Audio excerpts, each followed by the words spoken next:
আসসালামু আলাইকুম সুপ্রিয় দর্শক শ্রোতা বন্ধুরা, আপনারা যে যেখান থেকে আমাদের এই ভিডিওটি দেখছেন সকলকে আন্তরিক শুভেচ্ছা জানিয়ে শুরু করছি আমাদের আজকের এই ভিডিও প্রোগ্রাম।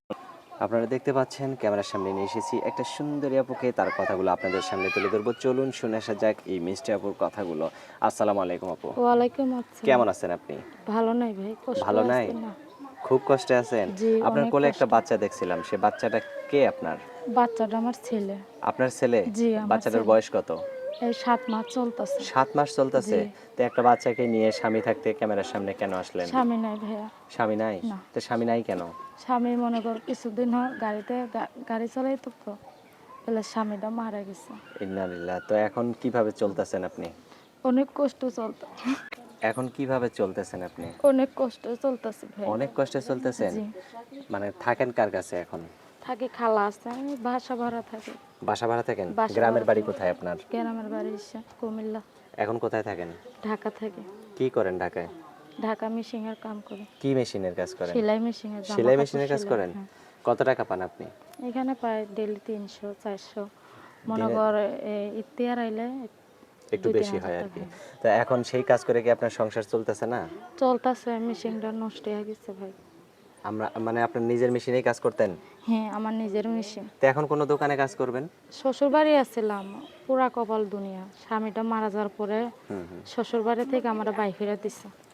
মানে কেন শ্বশুর বল? বাড়ি থেকে বাইর হ্যাঁ করে হ্যাঁ, দিছে? কয় মেয়ে ভালো না, তোমার জন্য আমার মাইয়া আমার ছেলে গেছে হারাই, তে তোমার আর এখানে থাকা লাগবে না। তো আমার বাচ্চা দুইটা আমার পাঠাই দিছে এখানে। তো এখন যে যে ক্যামেরার সামনে আসছেন, আপনাকে যদি কেউ বিয়ে করতে চায় বা আপনি বিয়ে বসবেন সেরকম লোক পাইলে? বসবো, যদি আমার বাচ্চা সহ কেউ যদি আমার দায়িত্ব নেয়, আমার সন্তানের নিজের সন্তানের মতন মাইনা নেয়। এখন যার কাছে বিয়ে বসবেন বা যে আপনাকে পছন্দ করবে সেই লোকের যদি ধরেন বউ নাই, বাচ্চা আছে, সেই বাচ্চাকে নিজের মায়ের অধিকার বা নিজের মায়ের মতো দেখাশোনা করতে হ্যাঁ, পারবেন?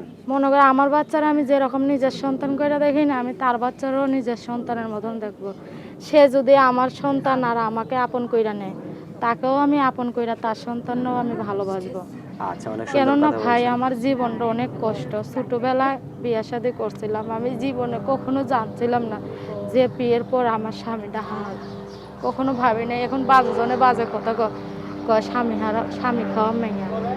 অনেকজনে অনেক কথা বলে। শ্বশুর বাড়ি থেকেও আমার বাসা থেকে বাইর করে দিচ্ছে। আচ্ছা, তো এখন আপনার এই ফোন জন্য নাম্বার, ভাই, বাচ্চারা নিয়ে আমি অনেক কষ্টে আছি। তো এখন ফোন নাম্বার দিবেন ভিডিওতে, যদি এই কষ্টের সময় আপনার পাশে কেউ দাঁড়াতে চায়? এখন আমি একটা কথাই কই দর্শক ভাইদের, যে কোনো ভাইয়েরা খারাপ মন নিয়ে, দর্শক ভাইদের কাছে একটাই অনুরোধ, কেউ আমার বাজে কথা বললেন না। ভালো মন নিয়ে যদি পারেন আমার সঙ্গে কথা বলেন, এই অসহায় মেয়েদের জীবনটা পাশে থেকে। আচ্ছা, আপনার ফোন নাম্বার দিবেন ভিডিওতে? হ্যাঁ, ফোন মুখস্থ নাম্বার। আছে ফোন নাম্বার? জি না। আমার হাতে যে নাম্বারটা দিচ্ছেন এটা কি সঠিক নাম্বার? জি, এটা সঠিক আচ্ছা, তো নাম্বার। আমি বলি, আমার সাথে আপনিও বলেন। 018 018 65 65 44 44 57 57 87। 87। এটাই তো আপনার ফোন নাম্বার জি, নাকি? এটাই আমার ফোন নাম্বার। আচ্ছা, তার কিছু বলার আছে আপনার? জি আছে, হ্যাঁ, কিন্তু বলেন। চাই একটা, মনে কর বয়স বেশি হইলেও আমার সমস্যা নাই, বাংলাদেশে হোক দেশি হোক, কিন্তু সত্যিকারের একটা মনের মতো মানুষ চাই। এই যে মানুষে অনেকেই প্রতারণা বেইমানি করে, সেরকম একটা মানুষ চাই না। কেননা কে কীরকম করে এটা আমি জানি না, কিন্তু আমার জীবনটা অনেক কষ্টের দুঃখের। এক আল্লাহ ছাড়া আমার কথা কেউ জানে না। আমি কখনো ভাবি নাই এই বয়সে গেলে স্বামীটা মারা যাবে। অনেক কষ্ট জীবনে। আচ্ছা, তো ঠিক আছে আপু, ভালো থাকেন। আপনার এই কষ্টের সময় কেউ না কেউ যেন পাশে আচ্ছা দাঁড়ায়, ভাইয়া, এটাই দোয়া করি। ভালো আচ্ছা। থাকবেন, হ্যাঁ? প্রিয় আপনারাও দর্শক, আপনারা ভালো থাকবেন। আজ এ পর্যন্তই। আল্লাহ হাফেজ।